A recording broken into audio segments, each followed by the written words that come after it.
Don't talk. Hi, doing for the Patriots here with another Gravekeeper update, and I was looking at on YouTube at other people's versions of the Gravekeeper deck, and I saw that no one runs it the traditional way anymore. They all run it with the Dark Arm Dragons and Effect Veilers and all stuff out of your price range. But with my deck build, it consists of about enough stuff to add up to about 50 bucks maybe. Today I changed the pictures on them and I made them ice barriers. They're still the same cards, I just glued over them and whatnot, but it looks pretty cool to me. So let's get started. We got 3 descendants. I made them strategists of the ice barrier. So we have 3 spies, and they're the pilgrim of the ice barrier. He's another searcher. 3 recruiters as the geomancer.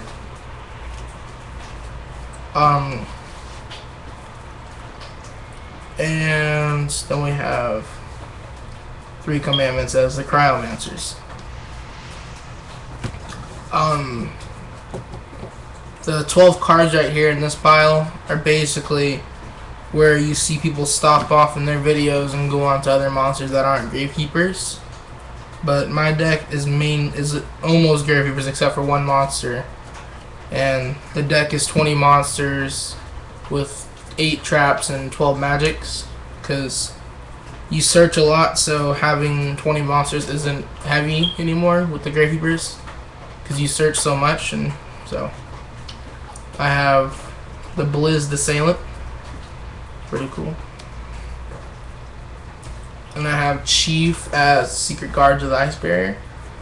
This card looks really sick, but it's just that it was 100 attack, 100 defense. So I didn't like it. Looks good in this deck though. Got the 3 guards, or the 2 guards, sorry, as the defenders. And people don't run this card anymore in the Gravekeeper deck, which I don't understand. It's basically a Penguin Soldier with 1900 defense and 2400 defense with the Necker Valley on the field. You get to pop 1 monster back to your opponent's hand, which is good to pop Stardust back and then Mirror Force or whatever you need. It's stupid not to have 2 in your deck. 3 is too many and 1 is too little. I already tried it.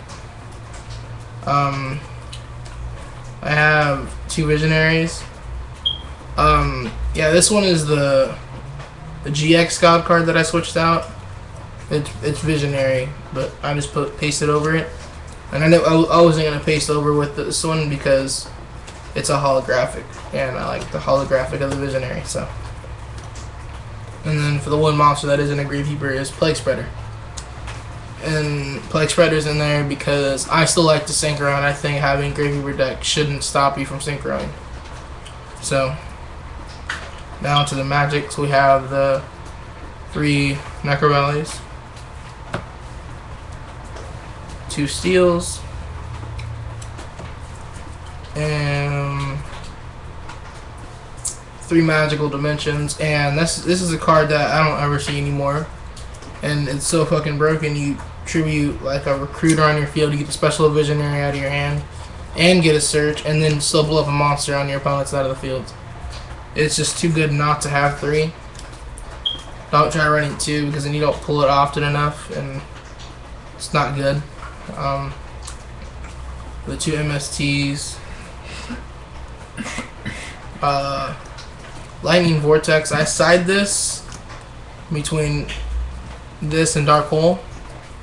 So I like Lightning Vortex more than Dark Hole. It helps get Plague Spreader in the graveyard without having to play him and get him in the graveyard, because it's mass synchroing because he doesn't get removed from play because of Necker Valley. So, but I just like killing my opponent's monsters. That's easier for me rather than Dark Hole and killing everything on the field. Heavy Storm. 3 Dark Bribes. This card became really easy to get lately, but I only had 2. But then my friend, he bought the Dark World deck, and I traded him for my 3rd one.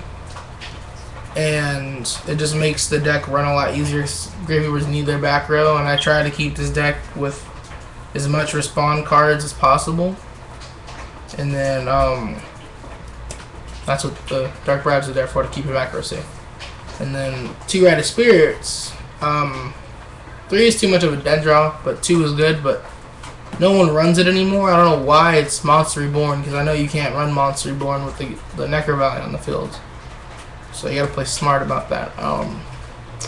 Got the 1 Bottomless, 1 Magical Cylinder, and 1 Mirror Force. Bottomless is in there mainly for the Stardust coming out and whatever's too strong for you to kill right off the bat with Visionary. And the Magical Cylinder, I only get 1 more of those and probably swap it out for the Mirror Force or the Bottomless, one of those 2. Because Magic Cylinder, if they're going, especially if your opponent's going for OTK, that's weird. When your opponent's going for OTK and you boost his monster up to like 4,000 attack, and then you just flip over Magic Cylinder, they crap their pants because they just lost the game from them attacking too big.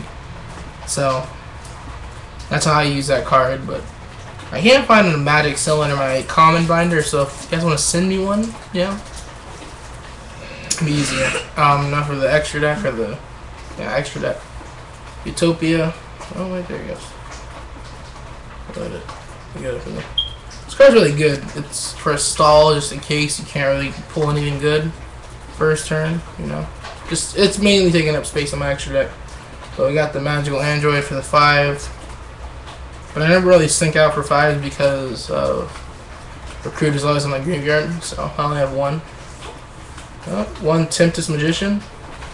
Okay, when you're mass synchroing with Plague Spreader, she's really good to sync out with, and if you have extra cards in your hand, like a steal to get 2 monsters in your hand, pitch them to the graveyard, do like 1,500 burn damage to your opponent using her effect, and then sync out for Stardust, which is really fun to do. You got Iroquois for Piercing, Iron Chain Dragon with a mill, depending on what deck they have. 1 Black Rose, 1 Ancient Berry, which is good to pop your own field card, search out for your field. Just keep pop Necro Valley, get 1,000 life points, search out your another Necro Valley, then play it over. So it's a good health boost just in case. Darkened Dragon is good if you're gonna mass synchro and go for the win and their opponent's monster's too strong for you to kill. Thought Ruler for that health gain. Stardust. I'm gonna get 1 more, so don't leave a comment saying you need 2 Stardust. I know that. Colossal Fighter, another good card. And then Mistworm, which I use a lot for the win. Send 3 monsters or cards back on your opponent's field back to the hand. Send like their synchros or their fusions or whatever, makes them really mad. But it's a really good card to end the game with, or the duel with. Stop. But that's my deck. Please rate, comment, and subscribe, and I'll see you next time, YouTube.